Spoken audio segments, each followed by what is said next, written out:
running Mate Days. I'll tell you a little bit about it in a bit. Who knows who OfferZen is? Yeah, okay, good. Who works at OfferZen? All right, so if you need any help, ask those people, because you can't just use shirts anymore as a indicator.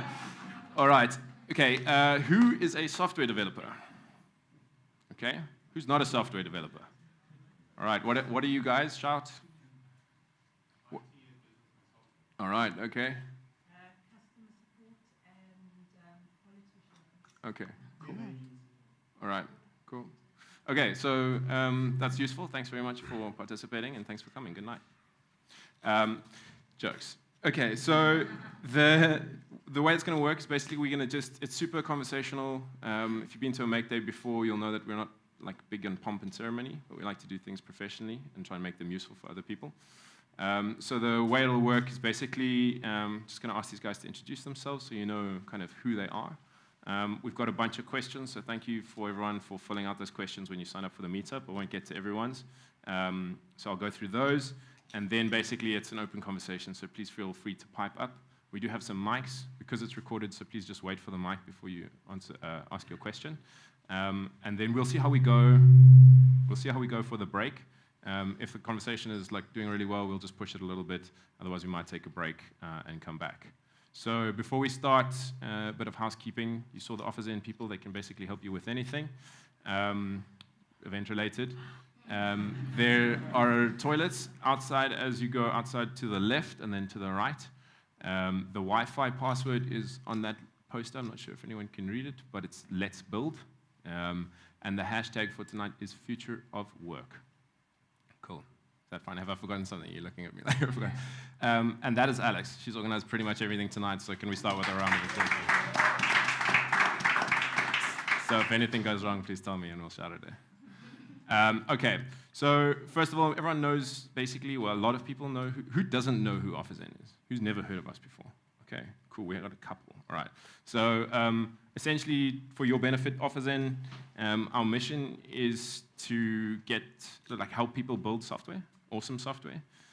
We believe that talent is universally distributed, but opportunity is not. So that seems like two things that go hand in hand. An interesting problem to try and solve. So we have been doing full-time employment for software developers. We started with that, and we've been doing that for a long time. And we've also kind of moved on to open up to other roles, designers, product managers, that kind of thing. And we've also been invested quite heavily in the kind of community. So you would have seen a lot of T-shirts, OfferZen T-shirts, people wearing them. They would have probably got them at a conference or some kind of an event. And the other guys who have been in this room before have attended something called a Make Day. So essentially, it's a kind of co-building day where we get everyone together. They pair program on problems, try and figure stuff out, and learn things. So super community-driven. So we sponsor, what is the number of events we sponsor per year? 20 events. And essentially, we've done it to a certain extent, but this year we really want to double down on it. We think that the community in South Africa is super strong, but not where it should be. So we think the talent is great, but where we are on the map is not good enough. So our mission really this year is to double down on that, and we think that people that are doing stuff within this future of work theme, we want to support that. So new technologies, new ways of working, inclusion and diversity in the workplace, down to picking how you actually work, when you work, and that's kind of embodied in freelance. So you'll see a bit of future of work stuff coming from us this year. It's along the lines of going, okay, we can change the way that us as a software development industry actually does stuff. Be that how we work or just the content of what we do. So you'll see Candace at the back, and she works on our content team. So they're producing about 20 blogs a month. That's coming from not necessarily our writers, but other people in the community. Are you writing a blog out of interest? Not yet. Not that I know. Not yet. All right. Okay, cool. So basically, we're trying this thing, but we're not doing it for ourselves. We're doing it for the community. So we're doing it for you guys. So please help us do it. Tell us when we're doing stupid stuff, things that is not useful for you. If it's useful for you, then we're doing our job. If it's not, then we're not. So that's essentially the kind of where we are. And one of the big things that has been scary for me as someone in this industry is like my friends are all leaving for Europe. And I think we're a long way behind what's happening in the US and Europe. So we want to try and close that gap, and we're taking that on as our mission. So that involves all the things I've already mentioned, and just starting those kind of conversations of how do we get there? Is it even possible for us to do freelancing? And these guys have varied experience in freelancing, which we'll discuss now. But that's basically what we're trying to do here tonight and like for the rest of the year. Does anyone have any questions around that or like think it's crazy? Santosh? Okay, cool. All right, so that's essentially the intro. Did I miss anything, team? No? Okay, good. So from here on out, we're gonna just basically, I'm gonna ask these guys to introduce themselves. So if you can please tell me like what your name is, what you do for a living, what your interaction is with freelancing, and what your favorite toothpaste is. Good evening there, everyone. So my name is Jael. I'm from Cape Town, and I'm a software developer. I've been developing for quite a while now, and at the moment I am freelancing for Make as a freelancer on the new Make Beta platform for the past 3 months. I've been doing that. And the reason being that I transitioned into that is a bit of, look, you can ask me a bit more about that later on. But in general, I love writing code. I love, eat, sleep, breathe, writing code every day. It's what I dream about. It's what I think about when I wake up in the morning. I could envision a lot of things that could augment our world for the better by the code that we write, by the products that we produce, by the contribution that we make to the tech industry. In general, that is how I feel. That is what I am all about. I am putting myself out there in unknown territory where the waters are but unknown and untested. I like diving into new things and maybe opening up, or not maybe, but opening up a path for others to follow. So for context there, I don't think I missed that in the intro, is in December we launched our OfferZen's freelancing platform, and Jahil was actually one of the guys that we were on a weekend phoning around, like phoned Jahil, was like, hey, we've got this idea. He was looking for a job at that point, and he jumped into one of our very first freelance contracts. So that's what he's talking about when he's saying like jumping in head first with unproven stuff. I was just like randomly phoning him, like taking a chance. And he jumped in and he's still freelancing on the platform successfully. So you didn't mention your favorite toothpaste.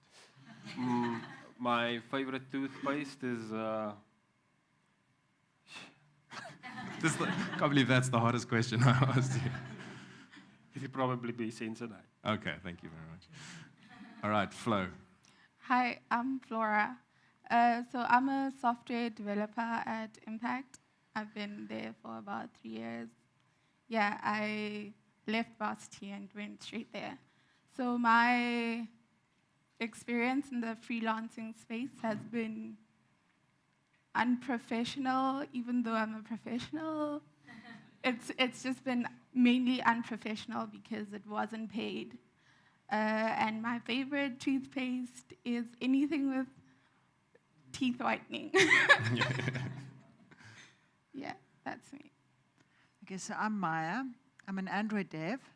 I've been doing Android dev since 2010. At that stage, I was working part-time, 3 days a week.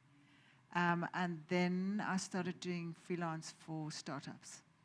I live in Stellenbosch, so there was lots of different startups, and it would just be like, build this, okay, startup goes bang. Build this, startup goes bang. So it's a lot of little repeat freelance jobs on various different platforms. And that I did until May last year. And now I'm working permanently, 5 days a week, for a company that's completely remote. So it's globally everywhere, and everybody's remote. So I've transitioned from being a freelancer to being a remote-only full-time. And my favorite toothpaste is Colgate Classic. Why? Because that's the one my husband always buys. Yeah. Well done. Living the dream, eh? Okay, cool. So basically at this point, I'm just going to fire off a bunch of questions. If you have questions and you feel compelled to ask them at that point, just put up your hand or shout or do something. It's not my show. It's just a conversation, essentially. So Maya, I chatted to you before this, and I'm going to start with you because I think you've got one of the more aspirational stories for the future of what it can be to be a software developer. Staying in South Africa, working for a Silicon Valley-based company. Yeah. That's completely remote after freelancing successfully after some trials and tribulations. Can you maybe walk us a little bit through that journey of how you got to where you are, what the path was, what was scary about it? So I was working full-time, and then I decided I didn't want to be an engineer anymore. And so I decided to study, but I wanted to pay my own way. So I started working half-time, half days, and then 3 days a week. So that already was a transition from being a full-time employee into something where there's more things happening. So I finished studying, and then I continued to work 3 days a week. And then I was working at Mixit, and I was watching the Android users, and I could see the other users going down and the Android users going up, and then the Android users were kind of sort of flattening out a bit. And at that stage, I thought, well, there's so many other people. I'm doing Android dev now, and there's so many other people who want Android dev done. Let me just put some feelers out. And then I just started doing one contract after the next, using my network mostly to find people who would want jobs. And I was quite nervous to step into that because thinking freelance and paycheck and all of the commitments. And so I saved up some money, just to bridge me for 3 months, because I was thinking, well, I won't have work. There might be some months that I have lots and some months that I don't. And having looked back, though, there wasn't ever any 1 month where I didn't have at least one thing going. And then this pace picked up a bit. And then I figured out how to charge more or less or whatever, or figure out how that charging per hour was not what I wanted to do. I wanted to charge per day rather, or however, those kind of admin kinds of things. And then I ended up making a rule for myself that I would only take 2 gigs at a time, and that I would make the days be back-to-back so that I could do Monday, Tuesday, Wednesday for one person, and then Thursday, Friday, or Thursday, Friday, Saturday for a second person. So I would not take more than 2, and I would kind of interleave like that. And so it was like a refining of the process and refining of how to actually do that. And then at one point, then I got an offer for a job for the Silicon Valley company. Yeah, that was full-time, and I was kind of worried about it because it's like a full-time job. But what I can say about that is that the hustle of finding a freelance job, that part is gone because I've got this full-time job now. Is that a good thing? That it's gone? I mean, pros and cons, because it's always exciting to hear all about new projects that people want to build. But I mean, it's kind of exhausting because I'm an introvert and I want to write code. I don't want to sit in coffee shops and hear someone's next big, I don't know, Uber for coffee or Uber for this or whatever, So I mean, it's actually quite a relief to not have to worry about the whole hustle. And invoicing and all of that it's quite a relief not to have to worry too much about that now. But what I have found, it being a remote job, there are a lot of the skills that I learned as a freelancer that is super, super, super useful in a full-time remote job. So from a freelancer point of view, I had to quite clearly say what I could do for someone. I had to learn to communicate what I can add to a project to be able to get jobs.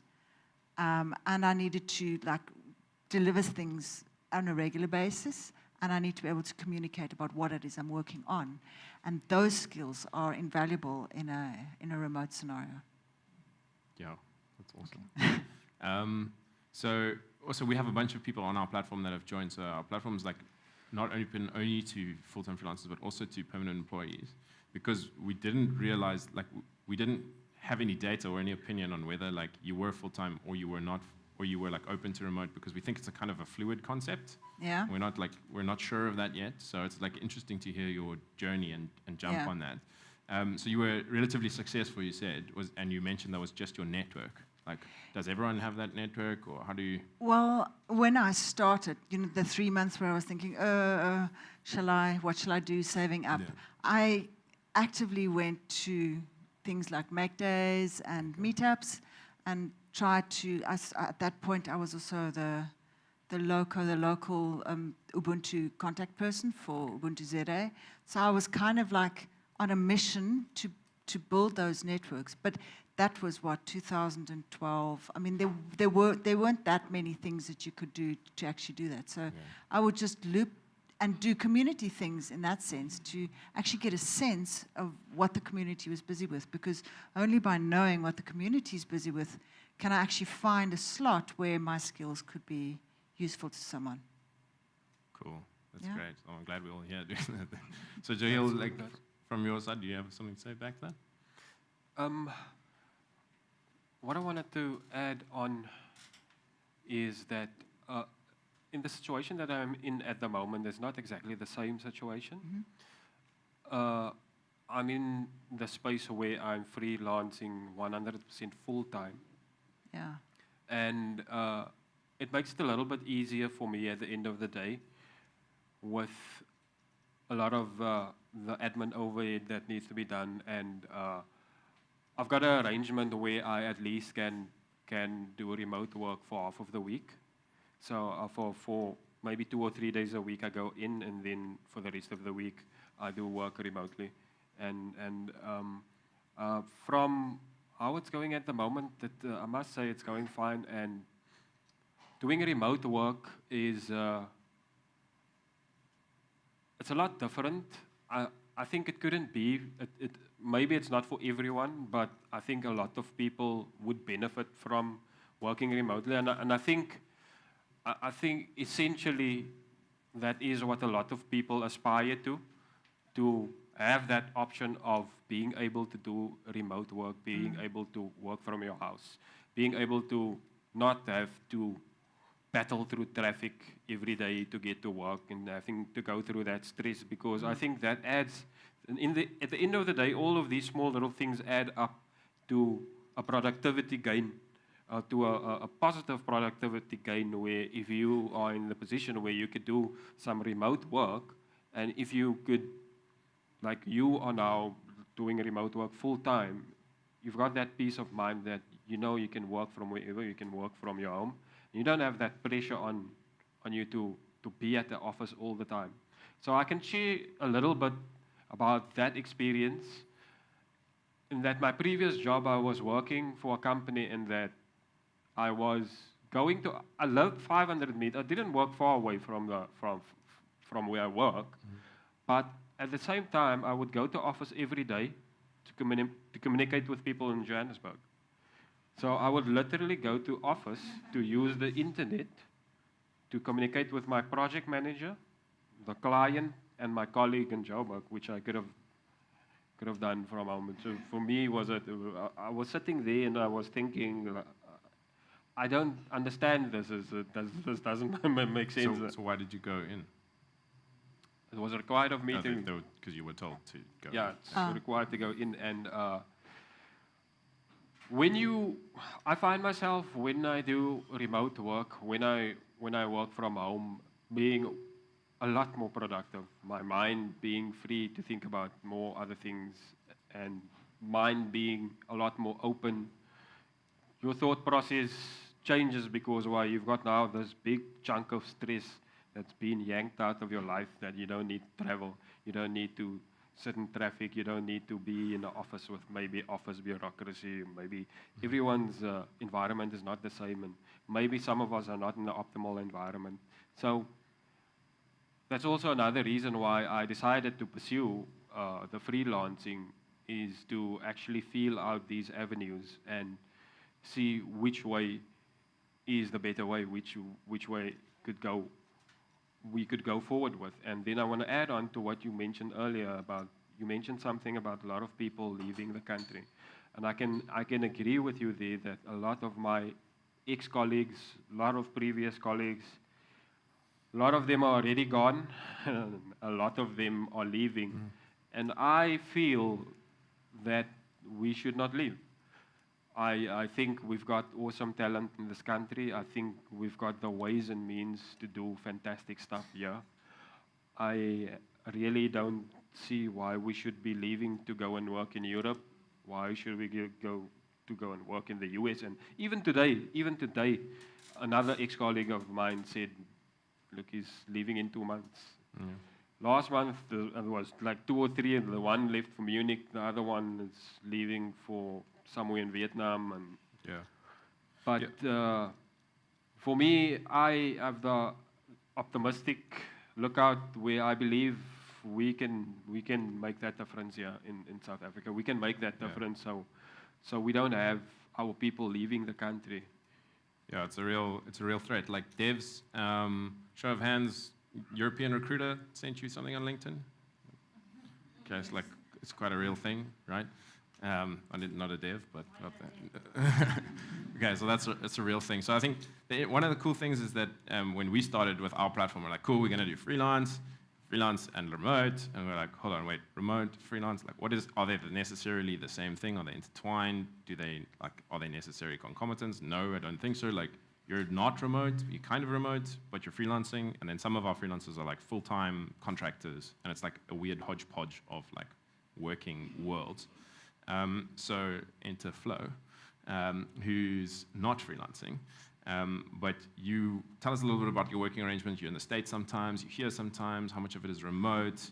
How much of it is time zone difference? Like, is the future of work like necessarily freelancing where you can pick your own hours, or is it like remote means you can work from home, you can work from anywhere? What is your take? I think the future of work is remote. Okay. Because currently the team I'm in is mainly in the US, so I'm the only person here in Cape Town, and we do have like systems like work from home Wednesday, where we get to work from home.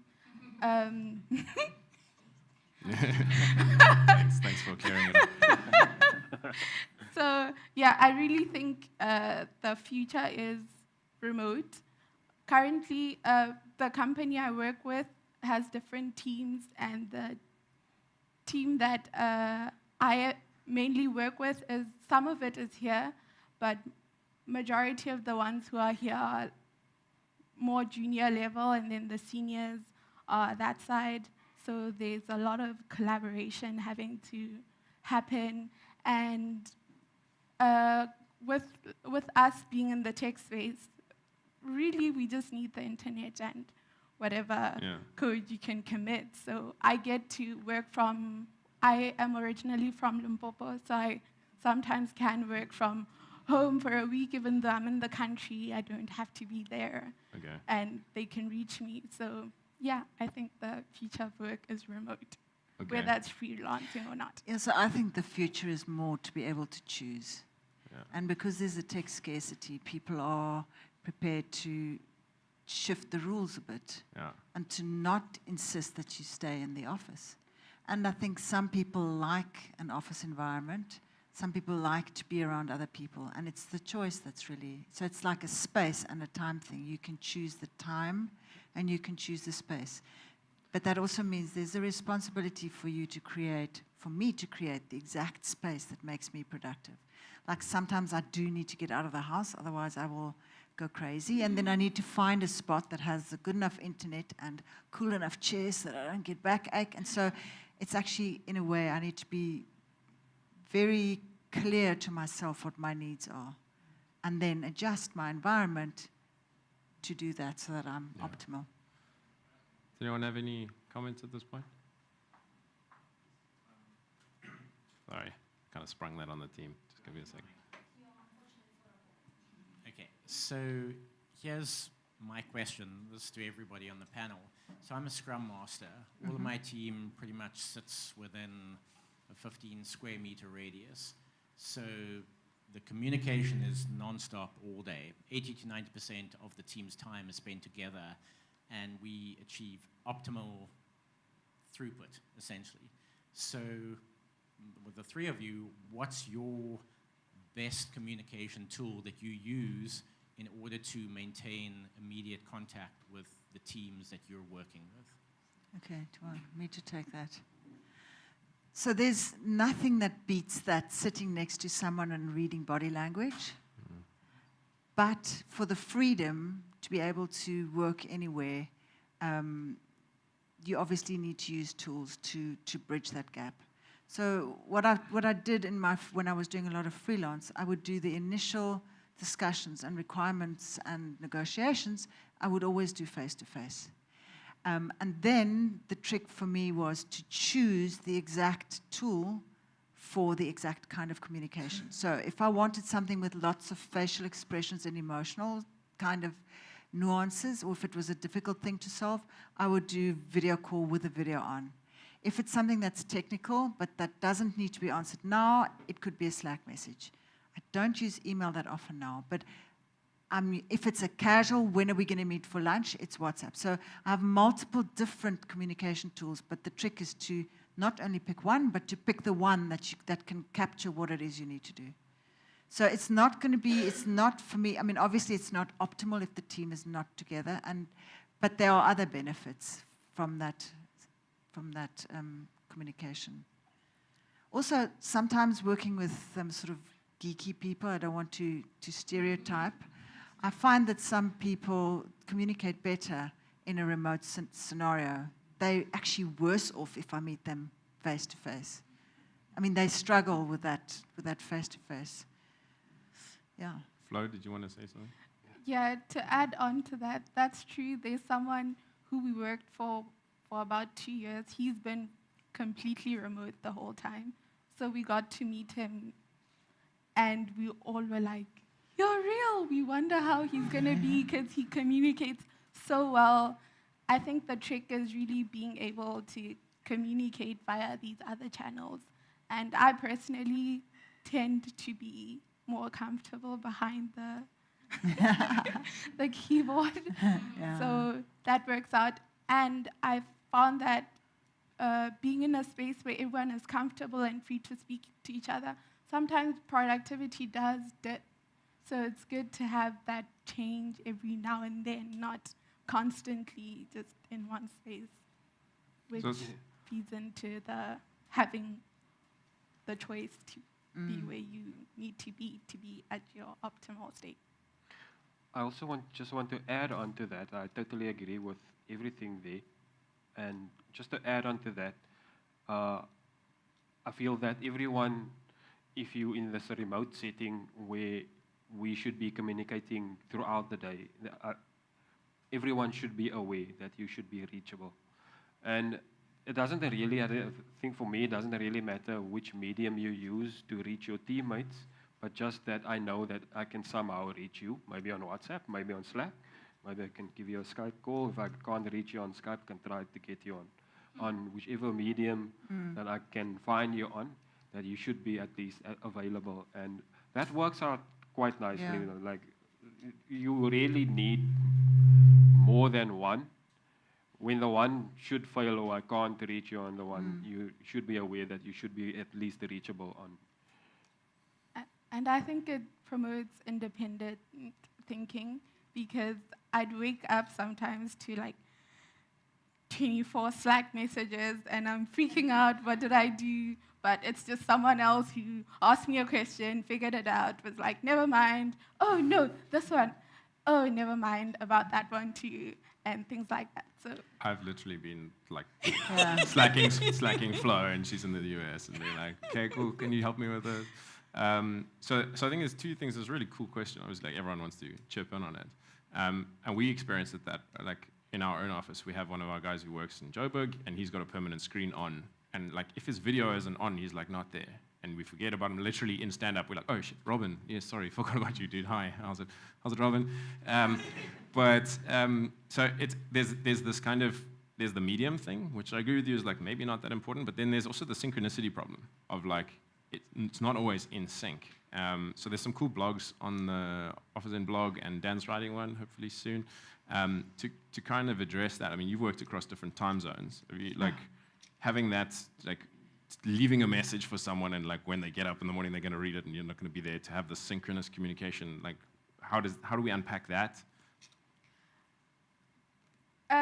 Depending on how important whatever it is you're working on or how urgent it is, other people will decide to stay up an extra hour just so you get up, or wake up an extra hour just so, yeah, we can get in sync. So you really just look at what's at stake, and if it can wait, then sleep. Okay. If it can't, then... So it's like selective Yeah. synchronicity. So we also have a roster of people that are on call, basically. Okay. So that you know if it's your off-call weekend, then you can relax. So is your team completely diverse, like across the whole globe, So time it's zones? Or? Cape Town, Joburg, Berlin, New York, Brazil, Atlanta, San Francisco. Pretty much. Okay. So Yeah. I've also worked across the time zones in the US, and it's exactly what you said. At some point, someone is going to need to make the sacrifice. It's either we're going to stay after work, or they're going to stay after work to wait for us. But it depends who's going to make the trade-off and how important.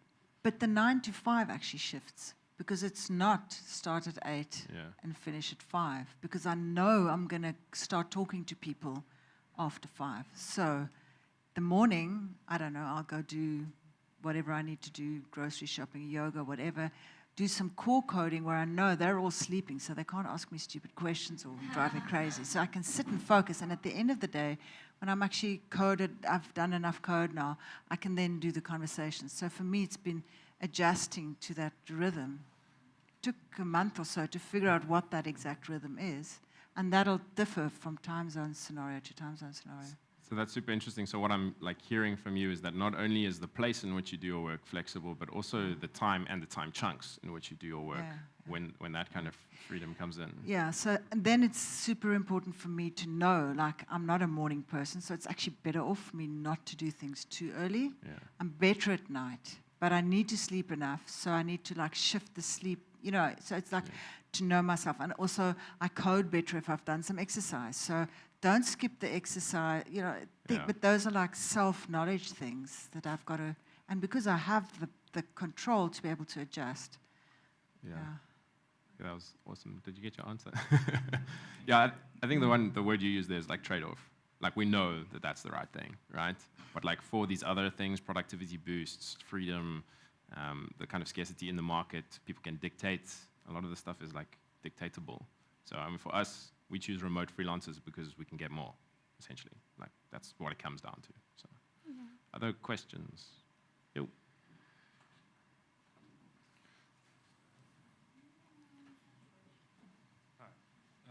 I wanted to throw in a bit of a spanner in the works with the brain drain and scarcity problem. I think it's not necessarily a competition with Europe and the US thing. I think it's more of a volatility in the host country thing. And I want to know what your guys' opinion is on that. Because, again, for example, right now we have load shedding and things like that. Do we? Oh, well done on power backup, whoever organized that. Okay. Yeah. But it's things like that that frustrate people Yes. and make them want to move out, because there are plenty of places in Europe where people go to where they have a lower income than they would here, but they would still go there. So I want to know what you guys think is maybe a potential thing, though, or just what you think in general. Yeah, so I can give my opinion on that, being someone who's like trying to like sell South African freelancers in Europe, and that kind of like that's part of the gig, that not everyone can go, right? Like Maia can get on the plane and go to Berlin when she wants, but not everyone can. And the industry in South Africa is like the major employer of South African developers. So we want to just like, we can't stop people from going if they can and they get offers and all that kind of stuff. And I'm not saying that we want to necessarily do that. What I'm saying is like, it seems like those guys get some opportunity that the people that have to stay don't get. So it's about like embracing those. Yes, load shedding is like, Zar, she's not here tonight, she put a like lounge in our lift, because if you get stuck in the lift, there's like a book and some water, and like it's just like, okay, this is Africa, right? This is part of it. So my thing is like, yeah, it sucks. There's some stuff that sucks. So we're just gonna try and fix the things that we can and try and just do that. I don't know if that answers your question. Do you guys have any opinions? I have opinion. I'm sure you do. I think in general, people might think that things are bad in our country, but I don't think it's that bad at all. We have many good things to look forward to. We have great sunshine. We've got awesome weather. We're living in a beautiful city. Within this continent, we've got probably the best quality of life anywhere on this continent. I don't think any other country within the African continent comes close to our quality of living in South Africa. Other than moving away, I think all of us, or those who are willing, should be part of that solution. I think we should be that solution for future generations, so people don't feel at the end of the day, look, I want to leave South Africa because it's not so lekker here. Yeah.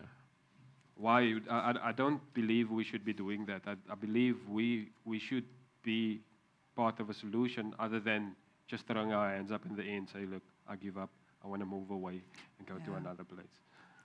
I think it's a bit more nuanced. I think the choice is the thing. Yeah. I think for me, the cool thing about the remote gig is I actually want to stay here because my dog's here, my family's here, and I've got a nice lifestyle here.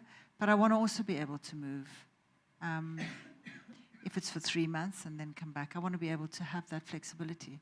And I think if we can make the industry collectively, make the industry so that it doesn't reside only in one country, that it actually does go global, it means people can choose. People can choose. Those that want to go can go, and they can be in the middle of the winter in so much snow in a tiny little flat with great movies maybe and cool internet, or not, so that you can actually choose what's important for you. So my first decision was I didn't want to sit in the traffic, and that was the first thing that made me start doing remote, not wanting to sit in the traffic. So it's if we can be in a place, and that's, I mean, you guys are building things that help people to choose. So Yeah, I think that freedom of choice is pretty and cool. then if we can connect our local industries with global industries and spread it like a net, then people can be in any country they want. Yeah. Yeah. So I think if we can get that, and that the idea is to go there and convince like European companies to use South African devs and build that network. You Yeah, wanna I say think. something? Yeah, just hold on. Sorry, Flo would say quick what you want. Oh, and then we'll I go to was the just question. saying that it's best when people are wherever they want to be. But if we all have the heart for developing the South African market, you can build your network, but work remote and still enrich the country. Had an in-thread question. Yeah, so the tagline was Future of Work in South Africa, I think. So have you found then in your experience that the South African employment market is not yet ready to full out embrace telecommuting, remote working, freelancing? Because I'm finding enterprises are contracting more, but not necessarily embracing remote work and telecommuting. And I think it speaks more to the state of our digital transformation or the state of our knowledge economy state versus the old industrialized bureaucracy state of enterprises. Yeah. So the sense that I was getting so far is the future of work in South Africa is global. Tell me I'm wrong. Or are you finding that the South African employment market is in fact maturing to a digitalized global reality for the future of work? So I just, at this point, want to add a very similar question. Just big ups to Clint over here, who's on his phone. So I just want to read out your question because it's very similar. So I think it's also just really well written, which is why I want to read it.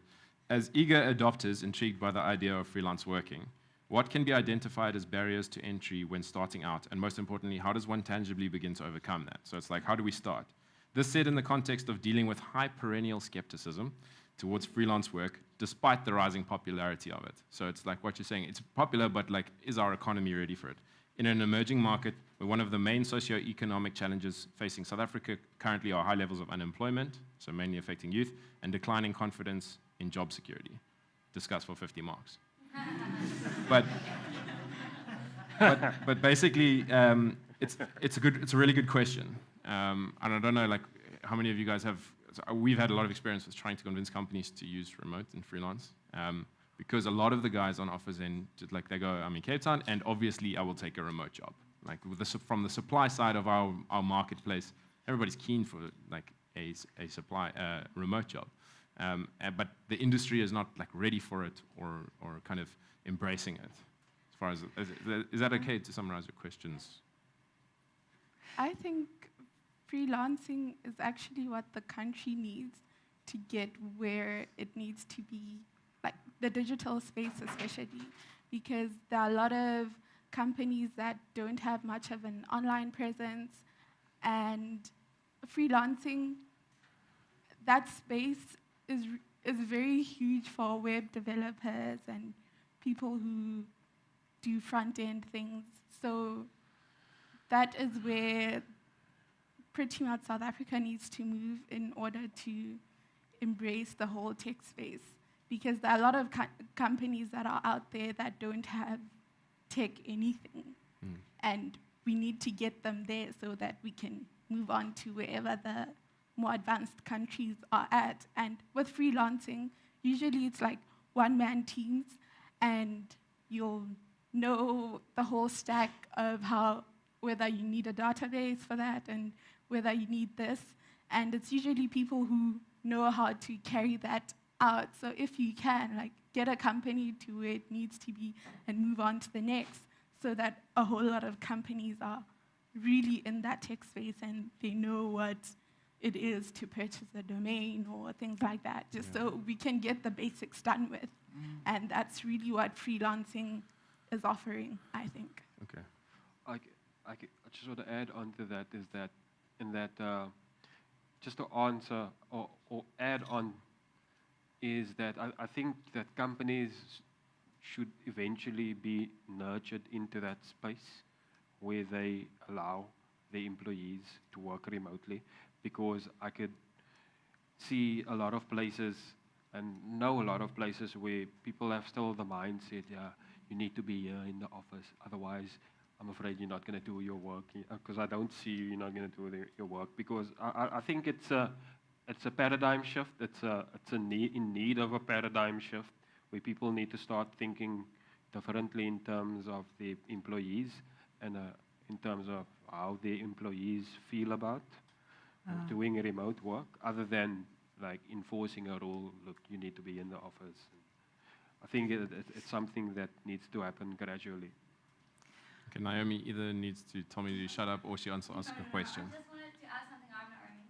I work as an account manager at OfferZen, which means I work with companies. And we got this question a lot because the question was towards maturity and is the market ready for it? And many company members would come to us and they're like, must I offer remote work because everyone's probably offering it? And like, surprisingly, the answer was no. For full-time positions, very few companies offer that as a perk. There's the kind of flexi hours, and you don't need to dress up, and we've got coffee and bean bags, but they don't really have that with permanent employees. And I think it's a problem. It's like you said, Jael, with like a paradigm shift is needed. And I think it speaks to South Africa, and the question comes in with also the like immigrating to our country and our mindset, and it's poor service delivery, so we feel like we need to check up on our employees. And since I've moved to the Make team, which was since we started to launch this October. That's what we call the freelancing team, by the way, if you're confused. Yeah. Okay. It's been absolutely amazing to see that most of the projects are scoped as asked for remote, or when we say if we can't find your ideal person and they need someone semi-remote, like, are you willing to take remote? And most of the people go, if you can find me the skill set, yes.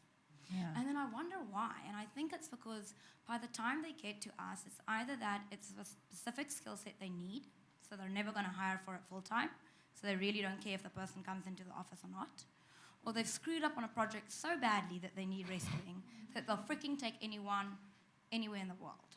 Okay? So then that's difficult, okay? But I think, and that's what makes me so excited to be on this team and to have chats like this, is that people have this weird stigma about their workers being remote, and like, how am I going to communicate to them? How am I going to know that they're working? When are they working? And now, if they're either shoved in a corner, or they're like completely like have to go with a freelancer, or they, for whatever reason, if we can absolutely prove to them how this is a massive win, how people deliver, using the right tools to communicate, help them to say, get a mutual agreement, like chat how you want to communicate, the guy's productive, the manager doesn't need to stress, we can win, then we can start that paradigm shift. We can start making it easier for people to work remote and go like, oh, I had to use remote work and I stressed my ass off and it didn't bomb out. That's actually not so bad. And I think that's an exciting opportunity. Okay, one last rebuttal, then we're going to take a break. Okay. So I just want to also add on to that, in that I think what's important at the end of the day is that essentially at the end of the day, what we want is, I want to be happy. It's as easy as that. It's as simple as that. Want to be happy. You know, you don't want to be, do you want to be in the situation where I'm here, I'm your manager, I'm sitting with binoculars, like zooming into you every single second. So I think it's better to allow people to do their job, allow people a bit more freedom in doing their job, with that being remote, if it is a remote work, allowing that bit of freedom for a person to actually have a bit more of his life available, being essentially at the end of the day, adding some more happiness to your life, meaning you'll be way more productive at the end of the day. It's as simple as that for me. Cool. So just be happy. All right. So we're going to take a break. What is that? Stop talking now. 10 minutes. We have 10 minutes more, and we're going to take a 10-minute break. 10-minute break. Movie, 3 words. Okay. Cool. So we're going to take a 10-minute break. Please go get a refreshment, go to the bathroom, eat some food, and then we'll be back here. Cool. Thanks. Hi. How are you? We're going to restart. So in the break, I chatted to a bunch of people and asked kind of where we headed, where the conversation is, what would be useful. And the general theme was more along the lines of like, okay, cool, let's talk about, it's all very well like having opinions on what the future of work is. It was like, how do we actually do that and embrace that? So some people here have actually done that. So I think maybe we can start with that kind of a theme for this segment. Will probably be like 15, 20 minutes, kind of just judge, see how people are doing. So I think to start with that, it's like, okay, Maia, you've got a lot of experience with it. You mentioned like earlier at the beginning that there's some things you need to get better at and like some tools you need to do and some things that you did. So maybe you can run us through like a clickbaity, like these are 5 things you need to know to be good at freelancing. But something like those lines. So when I realized that I wanted to move into freelance and remote some years back, I realized that the only way that I could approach someone and offer my skills were if I had those skills. So I went through a phase where I went through a lot of skilling up, reading a lot of blog posts, doing a lot of code projects, expanding my Git repo. But to see that, I needed to look carefully at what is it that I want to do. And I wanted to be in mobile. So I started researching mobile and I skilled up on mobile. So the first step there would be pick something that you're super passionate about, that you really like doing, and then grab it and start learning about it and start building an online portfolio of little projects. And then the next step I did was I started taking those little projects and I started presenting things at communities, doing talks, building things. And in that way, I could start communicating what it was that I'd built. I started communicating the skills and I started building my network. So that would be step 1 is learn new things. And then step 2, start actually building little projects, making Git repos. And then step 3, try and formulate that into a way that you can explain it to someone, because that's going to improve the communication skills and build the network. So there. How many points do I need for clickbait? 3 enough, not yes, 10 or 11. 3 is fine. Okay, cool. Okay, so those are some cool tips. So the one other question was like, it's cool to like build that, but what do companies like actually want, and how do you interface with companies? So like, let's say you've got this. What are the things that companies are scared of in this world, and what are the risks? I mean, you jumped in to freelancing.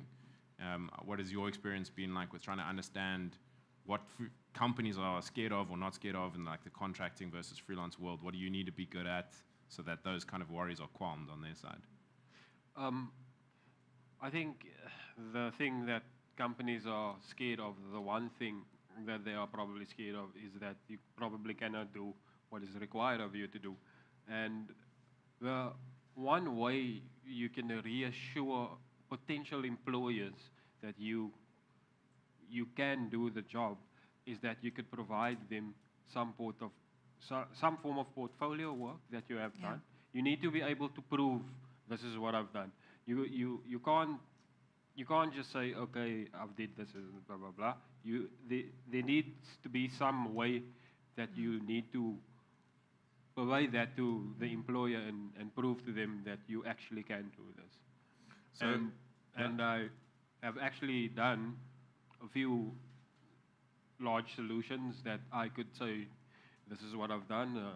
It's out there in the world. And So actually building something. yes. Yeah, that seems to be in line with. So we've got Ben over here. This is Ben. Hello. Hello, Ben. He's on our team, and Walter's also in the room. So Ben is very in the other room, but he's very involved in helping devs get their profiles like up to a good state, which we then send on to the company when they're freelancing. Do you have any ideas? Does what they're saying resonate? Sorry, he has a. For some people, it's a pretty hard problem. Like, I spoke to someone the other day, he's got his profile, he's got his side projects, he hasn't been able to find work for months. And I was really stumped. I was like, shit.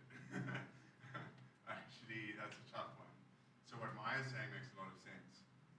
And what we're researching in OfferZen is like, how do we help people who are not included in tech at the moment, who've just graduated a boot camp, who've just taught themselves, how do we help them break into the professional market?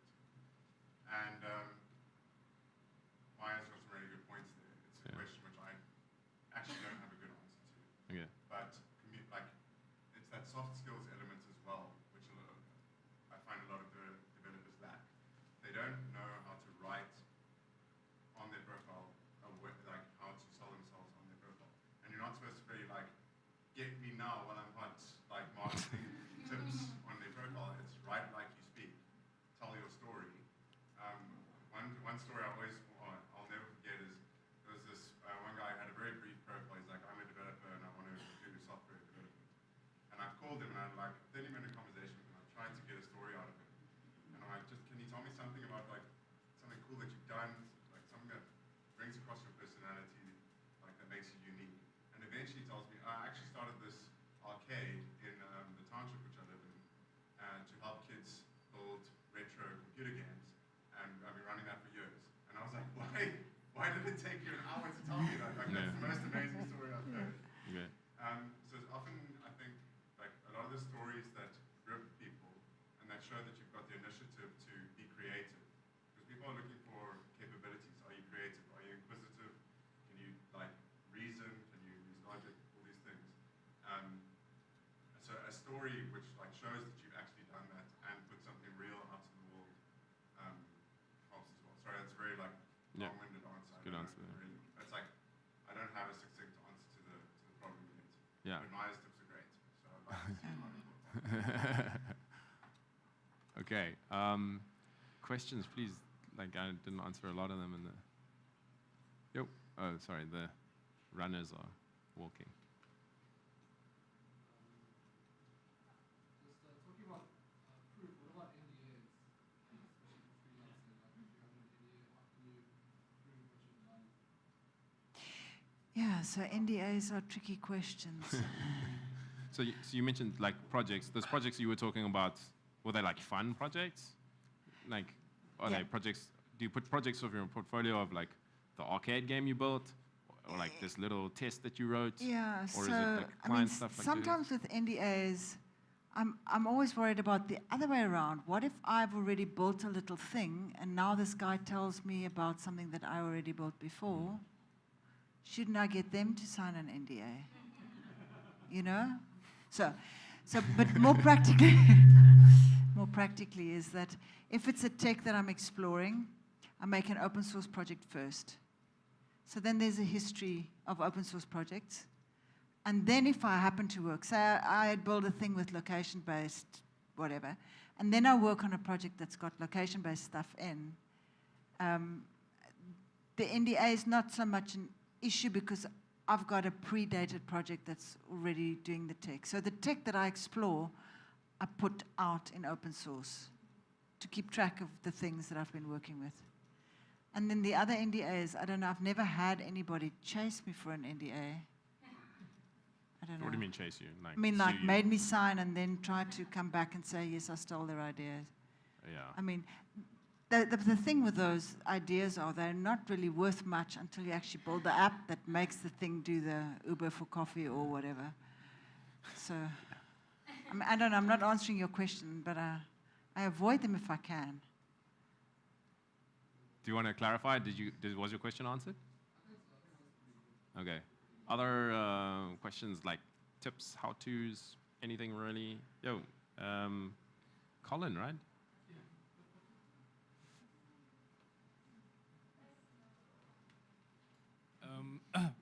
Good evening. So, my question is a more advice to the entire panel, possibly. So, I'm starting contracting now. So, I got a gig that's 6 months long. So, the advice that I'm getting from people is, you got to start now and look for your next one, right? And line them up for like 2 years or something like that. Start lining up your jobs. So, I'm like, okay, sounds like good advice. But isn't there like, what are the chances are that you line up something now that's actually going to start in 6 months' time? No. So I never did that. I never lined anything up because sometimes I would have a nice arrangement with someone and it started off with 6 months and then it grew into being a year. I kind of like, I don't know, I was always talking to people about potential things and I would also people would ask me, have you got time? I would try and predict when I would have time so that I could tell someone if they said build this, that I could say I can't now, but I'm finished in February. So I always had an answer for when I would be able to help people, but I didn't ever line things up,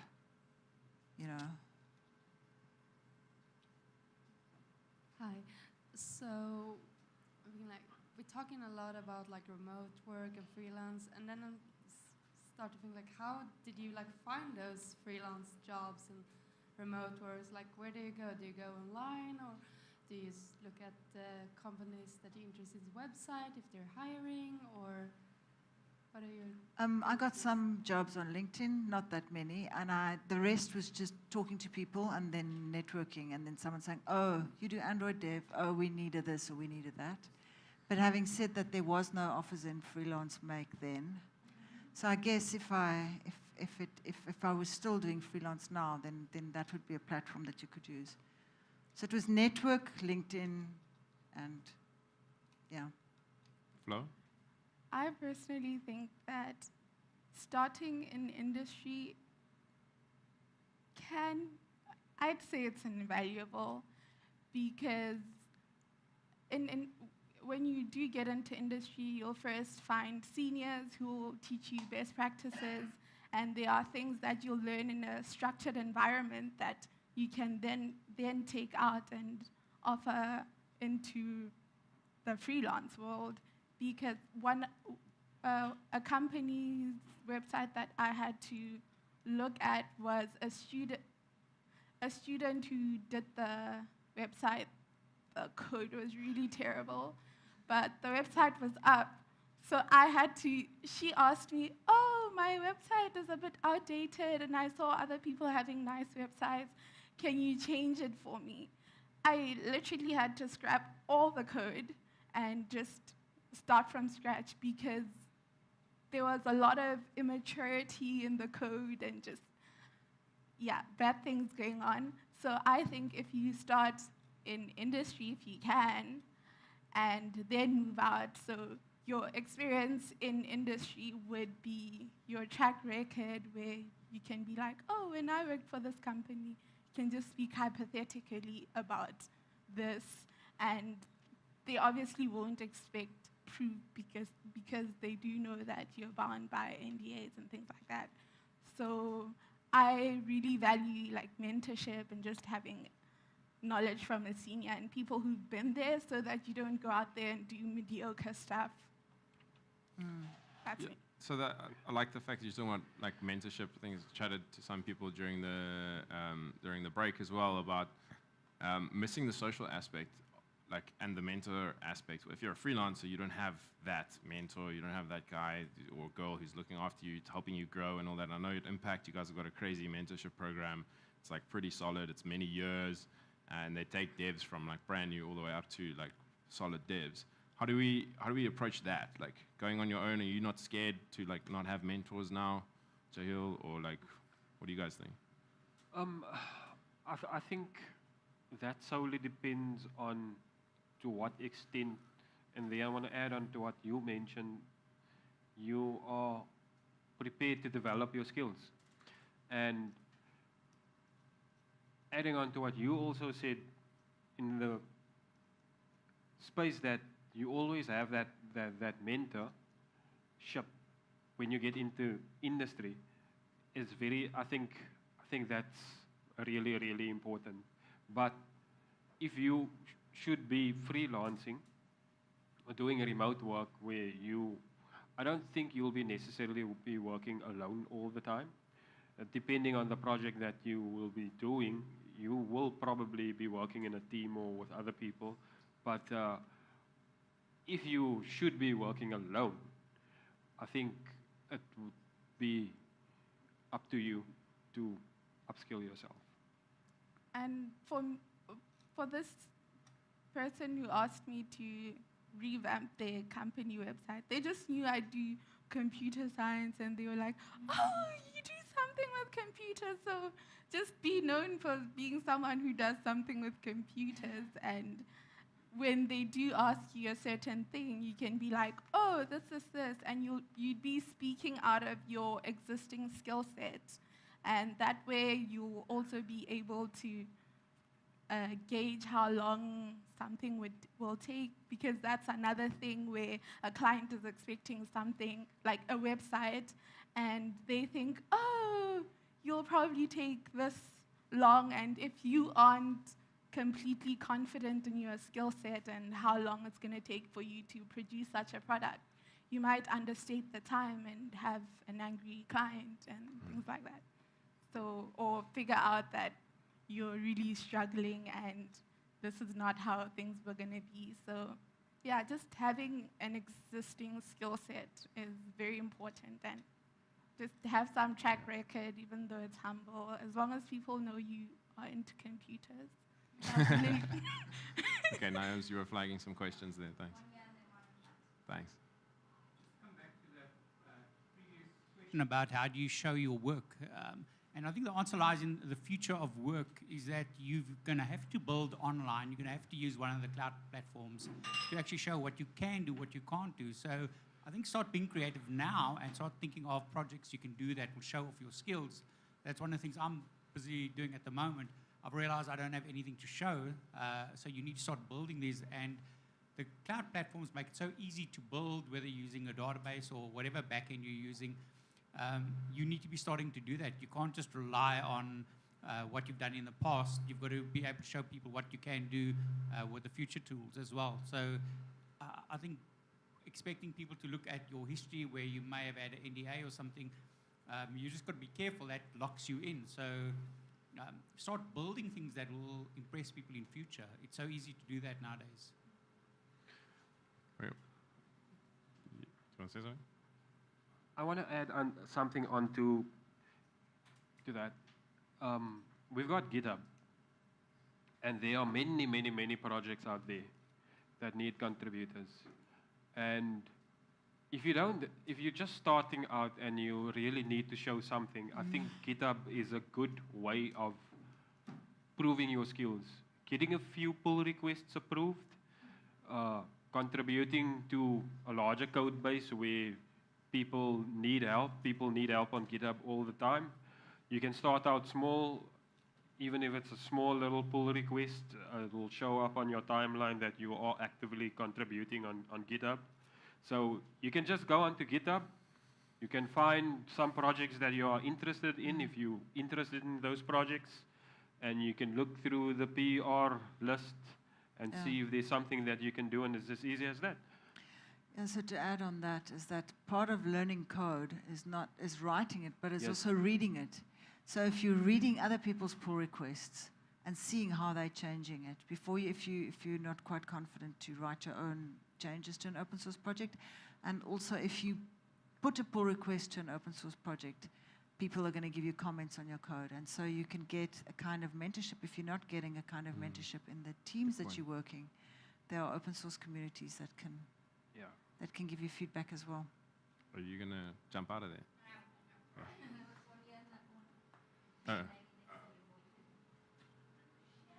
Okay, well, actually something that Flo said made me think of this, and it's a freelancer that I spoke to who signed up for me, freelancing. And he said he's been freelancing for 20 years, and basically what he says is he knows he's going to have periods, sometimes months, when he doesn't have a project. He's learned that is the freelancing experience in South Africa at the moment. And so what he does is he's always building not a side project, he's always building a side business. So he's creating an online platform or something for a business that could be run if you hired salespeople and operations people. And he's actually, throughout his career, sold many of those websites to people with money who want to pay people to run that business. Which I think was, and he says it's how it helps him is when he wakes up in the morning, it feels important to do that because it can actually convert to money. It's not like I have to do this so that I can just keep up with the herd. It's like this can really pay off.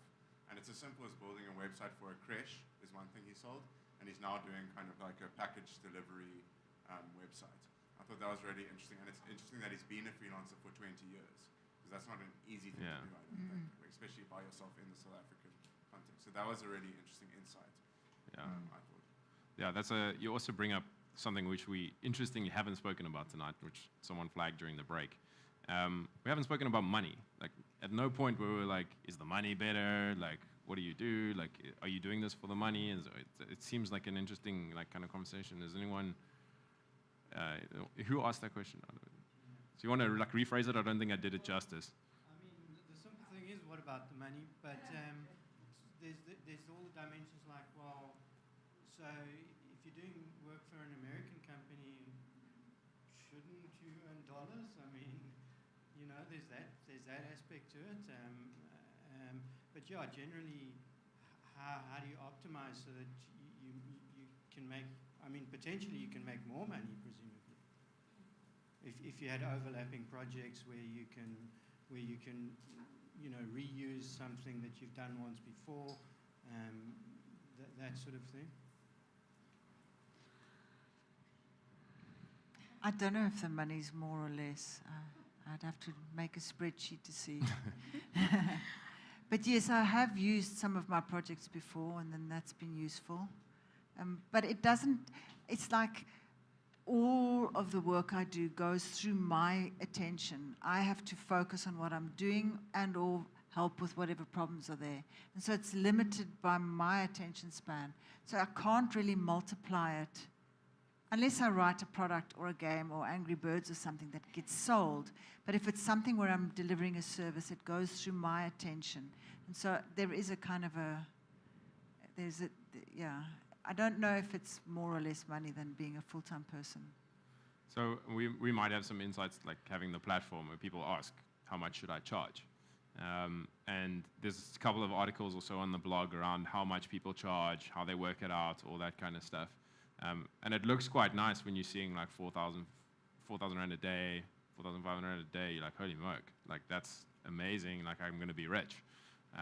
But then you have a 10-day project, and then you realize, oh, okay, well, like you're doing a bigger project, and you don't have leave, and all of these other things kind of add up.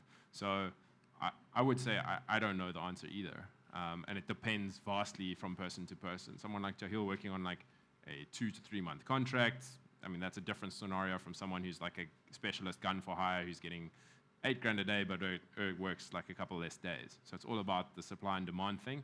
So I would suggest checking out those blogs. They're people that have been doing it for a while. And they basically, I mean, Candice can probably chip in, but it comes down to like, how much do you need to live and be happy? And then charge that. This is kind of like, and work out how much like where the gaps are and like account for those and just do that, basically. Yeah, so I mean, I did actually do a little study in the beginning. I tracked my time. And the interesting finds there was that I needed between 30 and 50% of my time, which I couldn't bill for, to skill up all the time. So that was the one thing that I found. And also, I can't work an 8-hour day. Because if you're at the office and you're working an 8-hour day, you're not actually concentrating for 8 hours. So I can't bill. If I say you're going to get 8 hours today, then I couldn't bill for that. So I worked on about 6 focused coding hours and calculated like that, rather than working an 8-hour day. And then, of course, leave and sick and all the other things. But I think there is a blog post with a spreadsheet for that. Yeah, there is. Yeah. Okay, last question. 2 last questions. 3 maybe. Not so much a question, but the answer response to why I'm freelancing, for example, was not for the money. If I'm actually, monetary-wise, I'm worse off being freelancing than being in working for the big corporates that I have worked for before. But for me, it's a case of my asking about why do I freelance? It's firstly, the pros, it's my time is my own, I'm my own boss, and my time is my own. But that's also the 3 worst things about freelancing, because the cons are your time is your own, you're your own boss, and your time is your own. So the part for me is I got to the point that I can do my own work, I can set my own time, but then I also have to remember that that's also have an impact on my income at the end of the month. So yes, you do make your calculations. What do you need to earn? How do you charge, etc.? What is the market relations, related values, etc.?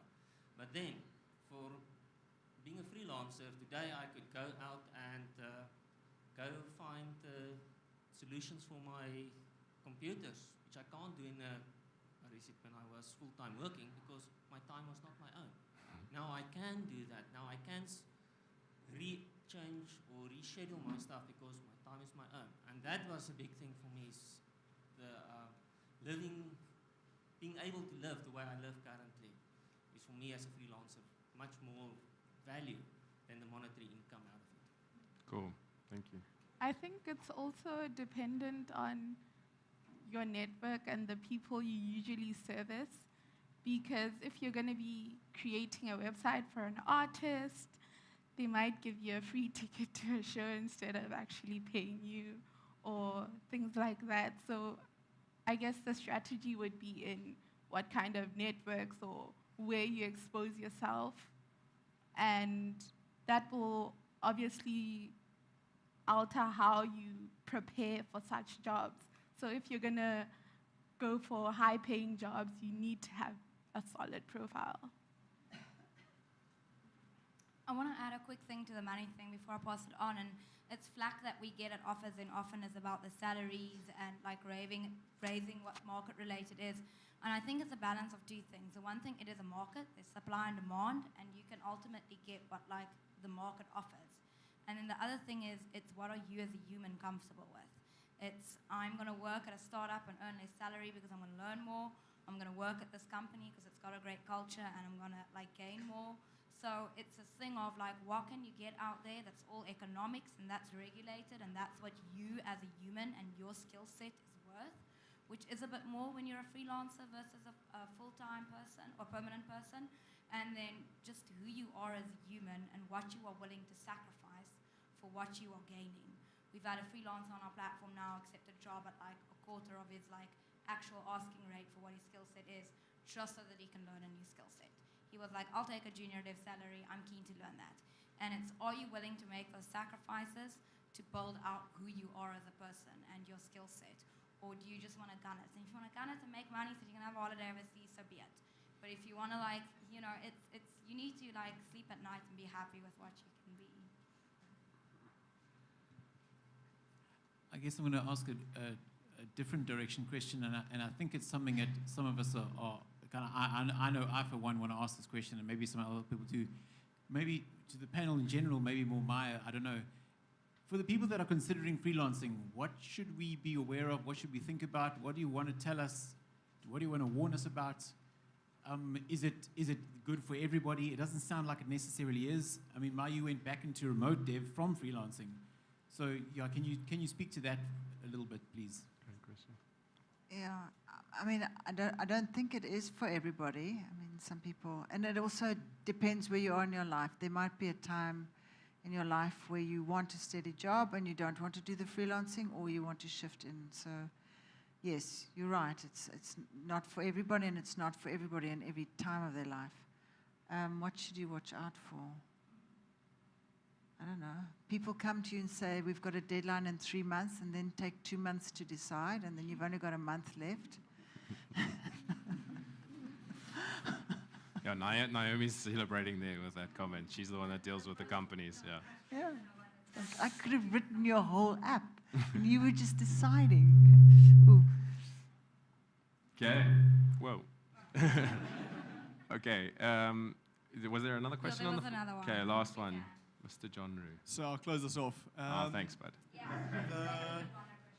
There was a mention about meetups and starting conferences, or basically on doing talks as well, to kind of build up your network. Maia, you mentioned that it was really useful, that it was something you did to build up your network. Is that a thing that you'd highly recommend to people, going to meetups, activity, like being more involved in the community side of things, from meetups, conferences, giving talks? That can be quite daunting. What are your thoughts on that? Yeah, they can be daunting. I found them useful, but I think also if you are just able to communicate to someone else, so maybe even mentoring someone else in the project that you've done. So I mean, it's one thing to actually go to a meetup and do a whole presentation, but you can scale that down to smaller groups as well. And just going to meetups as well is definitely all mixing with people and not computers. Helps you to get more jobs, yes. So, yeah. I also was in the fortunate position a year ago to provide mentorship for 2 interns.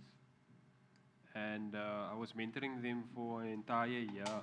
And I could say that at the end of the day, if I could put it this way, if you carry over your skill set onto someone else, it gives you street cred. If I want to put it that way, because you're not only learning yourself, when you teach other people, you also, in a way, solidify your skills, but then you actually have people who could say, okay, yeah, Stephen, he can definitely do this because he's the guy who taught me this stuff. Yeah. And if you're teaching people, they ask difficult questions. Yes. Yeah. Okay, so I'm going to close it off. So thank you very much for sitting up here for the whole duration of this.